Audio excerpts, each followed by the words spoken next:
We are officially at day 3 of the Launch Your First Group Trip Challenge. Today, tour host and guest expert Brittany Verlenich is sharing real-world examples of creators both big and small who are successfully selling their own group trips so that you can see what is possible. And she'll also help you choose the perfect destination to launch in. Now, before we dive in, make sure to hit that subscribe button so you do not miss a single video in this series or my other trainings for creators. Also, scan the QR code that is on your screen right now or click the link in the video description to grab your implementation workbook. This workbook is your exact business plan blueprint for this challenge, and it's really going to help you take what you learn and actually put it into practice. Plus, you'll use this workbook to enter our challenge giveaway. We've got some great prizes. You will not want to miss it. So scan the QR code and you will get full details on that. On that note, let's dive into today's training with Brittany. Okay, so you're pretty sure you want to host a group trip. You're not sure exactly how you're going to do it yet, but by the way, if this is your first video you're finding, definitely go watch the video from day 2 where we help you pick your pathway, because there's many different ways you can host a group trip. You can do it by starting a tour company, by becoming a travel agent, by partnering with a company like Tour Hero or Trova Trip, by partnering with a travel agent or another tour company, or by a hybrid approach where maybe you pick a different path depending on specifically where and when you're going to host your trip. One thing I've realized by helping literally hundreds of travel creators and bloggers and travel agents with this is that the reason that they're usually not taking action or moving forward is usually not because they don't know what to do, because the truth is you have so many business models already laid out for you. There are so many partners, there are so many even courses and YouTube channels and podcasts now more than ever before, and that's going to continue to be true depending on when you watch this. The further we move forward in time, the more resources there are going to be, right? And the better the resources there will be, because we'll all become better communicators and the resources will just get better over time. So there's never been a better time to host group trips, and also because the industry is really professionalizing, like it really is a whole industry now. When I first started hosting group trips back in 2022, which it really wasn't that long ago, but so much has changed in the online space, especially for travel bloggers since then. And I know for a fact that the reason that I was able to fill so many group trips from the beginning was not because I'm a big influencer. I had fewer than 200 page views on my travel blog per month. I didn't have a big following. My podcast had maybe 200 listeners. I had a Facebook group with a few thousand people in it, but I really mean a few, like 2,500 to 3,000 people at the time, I think. So I want for you to know that you don't have to be a big content creator or an influencer to successfully launch your first group trip. And definitely go back and watch the other videos before this one to really get a foundation on what you can expect, what the myths are. In this video, I really want to show you what's possible and also show the different pathways that you can take, and then also help you get a date on the calendar, because usually that's the reason you haven't done it yet, is just because of fear, and that's okay. Hi, by the way, my name is Brittany. I'm the founder of Travel Agent Haven, and group trips are a big thing I talk about because if you're already a travel agent, because I know some people who are going to watch this video will be, it's a great way to scale your business quickly because you have multiple clients traveling to the same place at the same time. You're not having to send 10 separate itineraries, right? Because everybody's going to the same place. And same thing, by the way, if you're a travel blogger or a content creator offering itinerary planning services, why not send the same itinerary to 10 to 12 people? But the main reason I talk about this is because it's a way to really deepen the connection you have with the people in your audience, your followers, your viewers, your subscribers, depending on which platform you're focusing on. And then from a business perspective, what group trips do, and we haven't even talked about this in this 5-video series yet, but it also increases your lifetime value. So when you think about how most of us were taught to do travel blogging, we were taught to build a whole bunch of content, rank for keywords, people come onto our website, we get paid for basically the amount of time they spend on our website. If we're talking about display ads, for clicking through, if we're talking about affiliate marketing, the customer goes, maybe they buy, and then we never see them again. And that was the traditional model for many years of how travel bloggers monetized. And there's nothing wrong with those things, right? Like I say, stack it all up, get as much as you can that makes sense with your values and your brand and your mission. But the cool thing about group trips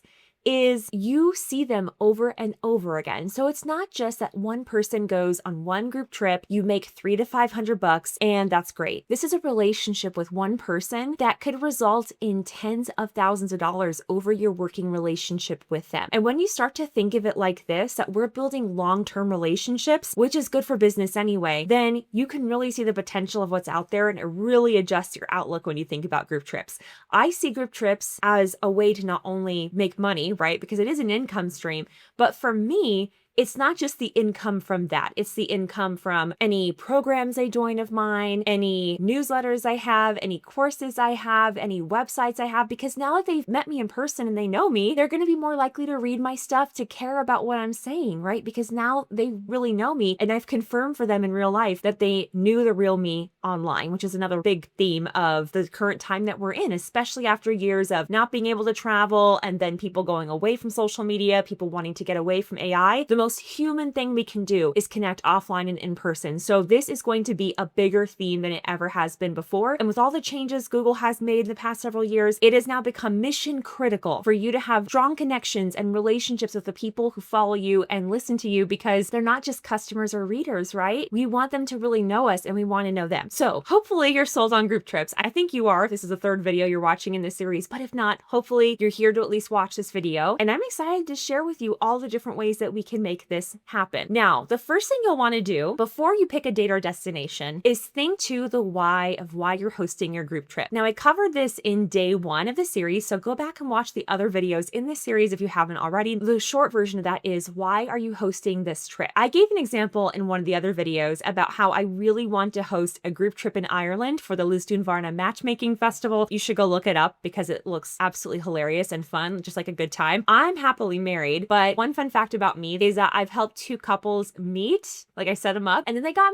married. So I'm a matchmaker among my friend group, even though it's not something that I like market or sell. I've had friends say, can you connect me with someone, or can I go with you? They kind of say it as a joke. And now I'm like, oh, let's actually make it happen. I'll bring all my single friends. They can either meet somebody on the trip or they can meet somebody at the festival or while traveling, right? And then as a side fringe benefit, they get to see the beautiful country of Ireland. I've been there several times, so I know it very well. That's a unique trip that I could offer. So there's the personal why I have of like, I love and I love matchmaking and that's super fun for me. It's also a personal service to my friends. But then there's like internal why of like, that would be such great content, right? I could interview people before and after. I could build a storyline, almost like a reality show. I could do all kinds of stuff to make really great content out of that. I could position myself as a destination expert for Ireland. I could really be one of the first, if not the first, because I don't think anybody else, at least as of when I'm recording this, although maybe one of you will do it, you know, it's all right. It's how it goes. We'll host a group trip for this festival. And if I'm the first or one of the first, it's just good to be first. But being original helps. So that's part of my why. But what is your why? Where do you want to go? Because if you start with your selfish why for the destination, I can tell you it's probably not the best place to start. So like one trip I really want to do personally is Japan, but that wouldn't be the best group trip for me unless it's just for my friends who want to come with me and that's why I'm doing it. But as far as my friends and followers, I don't really have a lot of special value add I could do for Japan. I could for Ireland because I know the country well and I have relationships and connections there and I can make sure these people have a great time. But having them go to Japan just so I can get a free trip, probably not the best reason.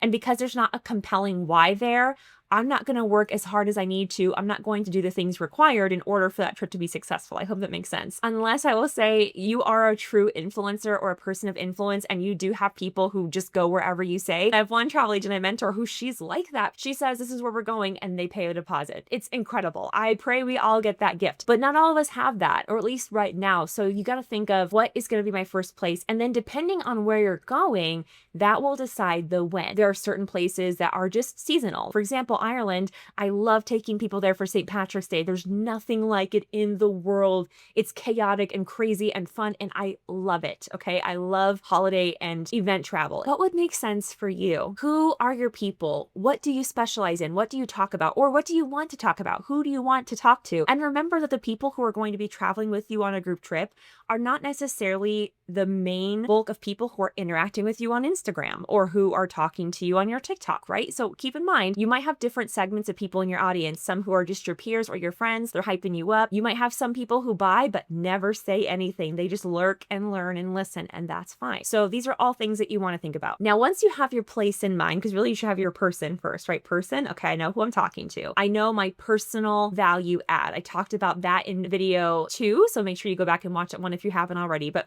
what do I uniquely have to add? I kind of just gave you an example. So I have my person, I have my personal value add, now my destination. So that actually decided the destination for me, right? Ireland. Okay. So I don't really have to go think about that. When am I going? Well, the date's already decided for me because the Lisdoon Varna Matchmaking Festival always takes place in September. So that is already decided. I know that I'll have to get there at least a few days before I want for the people to be there and a few days after. And then from there, I'm going to go look and see. Now, as a travel agent, ideally, I would want to go look and see, is there a tour operator that's already offering that trip? Could I partner with them, get the commissions, and then basically just promote the trip myself, right? But if that's not available, then I might decide, do I want to go through my tour company and set it all up as a tour operator? Or do I want to see if a company like TrovaTrip or Tour Hero offers that? You see what I mean? I think it's best to think about your people and what you're offering, and then we think about the how. But I always like to answer that question earlier on because I know that's something you're wondering is like, how do I actually make this work? I already figured out where, who, and when based on that. So I want you to take a second, if you haven't already, pause this video and walk through that now. Who is the person I want to travel with? What do they want or need? And what would be the best place for that? Based on that, when we be going? And I want you to put that date on your calendar. Actually go physically mark it. These red boxes are all when I'm traveling or hosting group trips. And having that physical reminder, one, it gets me excited. But two, it shows me like this is real. This time has been blocked off. I'm not accepting or doing other work or projects during that time. And that's another important consideration because there is opportunity cost. Every time we take on a project, we're saying no to other things. So that's something else you want to think about. And I've mentioned it a little bit before if you've been following along with the series. But now, as I promised, I want to show you some examples of other incredible people, travel bloggers, content creators, and I'm also going to show some people in slightly different niches too. Let's get to it. All right, so because I know that many travel bloggers and content creators are going to start with a company like TrovaTrip, the first one we have here is One Girl Wandering. This is Lindsay, definitely a strong brand. She has a great website. It looks professional. It looks like she does some Amazon influencer stuff. She has loads of content, and she has a pretty significant Instagram following too. So I just want to share, she has 35,000 followers. Up in her top menu, she does have her group trips. So if I go tap on her group trips, yeah, so she actually has her own separate website. And you're going to see this is pretty common with a lot of travel bloggers, content creators, influencers. They'll start by creating their own brand and then they'll branch out and create like a secondary brand specifically for their trip. So OGW. And I like this because the OGW, it's still hearkening to her and her brand, but it's not just about her, right? You see the difference. Like on her website, it was pictures of her travels. On this site, it's all about the community. It's all about the destinations. And this is a proper site, right? She's got it sold out really well. And let me actually just go ahead and click on this because that's part of why we're doing this is so you can see where it is. Even though I know for sure, because she's presented on this at conferences and summits before, that she has a 6-figure revenue stream from group trips. Now, I don't know if those are all from TrovaTrip, but I know that she is definitely with TrovaTrip. But for some of her trips, she arranges them differently. I know that when she was talking about going down to Antarctica, I don't know if she's gone down there yet, she and some other creators were talking about renting out the whole ship, which is, depending on the ship, it could be anywhere from 150 people to 500 or more people. So it looks like for this one, it leads specifically to EF. Okay, let's go back to this one and let's go and see if we can find another supplier that she has, another partner. So, okay, I click on that one and it takes me to a trip page. So it looks like you can apply, and I'm not sure who this supplier is. She might be offering this one more so as a tour operator, right? Where you're going to pay her company directly. And you can see this is a 5-figure trip, and these are not budget trips, right? So you can make any budget work. It just has to make sense for the destination, for the unique value add, or for what you're offering. There are some places that they have a price ceiling and you can't really charge more than that because of where they are. I mean, look at that. Professional photographs. She obviously has a lot of experience with that. So she's got lots of great stuff there, and she has the photos of other trips. So professional, she's got social proof. You can tell she's been there before, right? So you will want to also think about, are you leading with like the destination expertise or with the community, your own influence, etc. So that's one. And she also has a profile on TrovaTrip, and on there you can see she's legit, right? She's run at least 20 trips through TrovaTrip.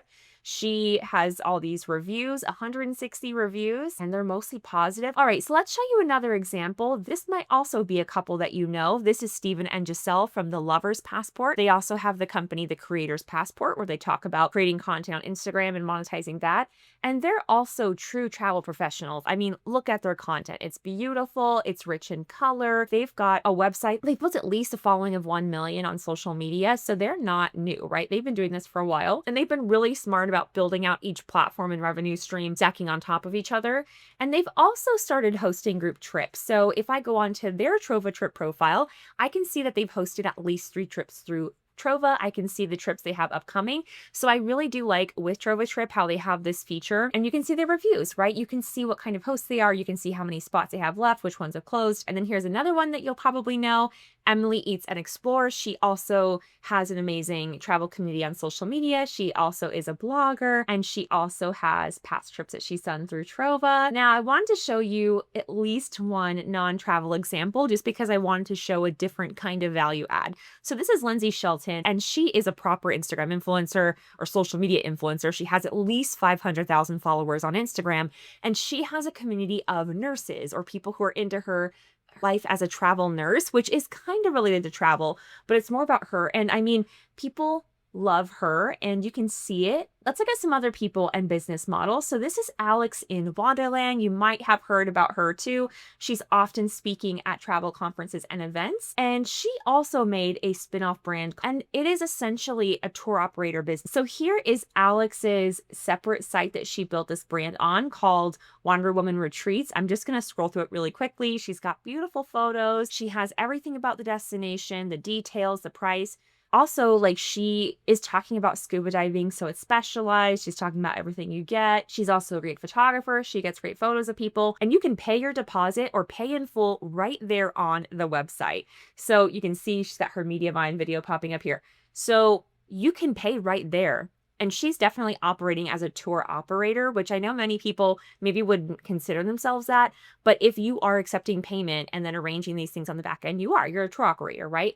So that's one of the options. Similarly, Wandering Earl, he also has a travel blog, and this is his separate tour company, Wandering Earl Tours. So he's definitely part of it. He's still a face in it. He's still really involved. The Blonde Abroad, you probably all heard of her too. She's got a great travel website, one of the original travel bloggers, and she has TBA Escapes, which is all female tours. So that's the unique value add that she's giving to her people. You can expect it to be all women.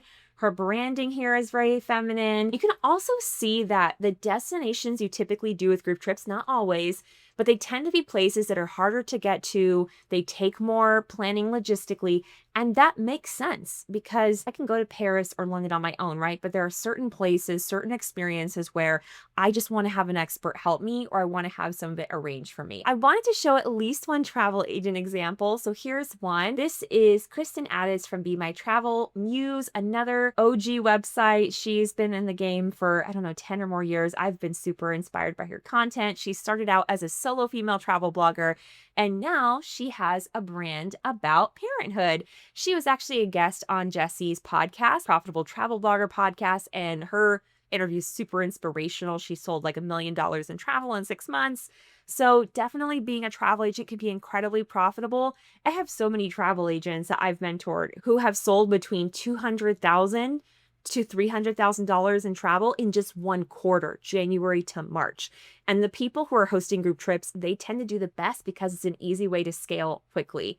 So there are so many different ways to do this. I know so many people who have created incredible travel businesses, and they all look different. Like, it all can work. Any of it can work. So the question is just what's going to make the most sense for you, or what do you want to start with?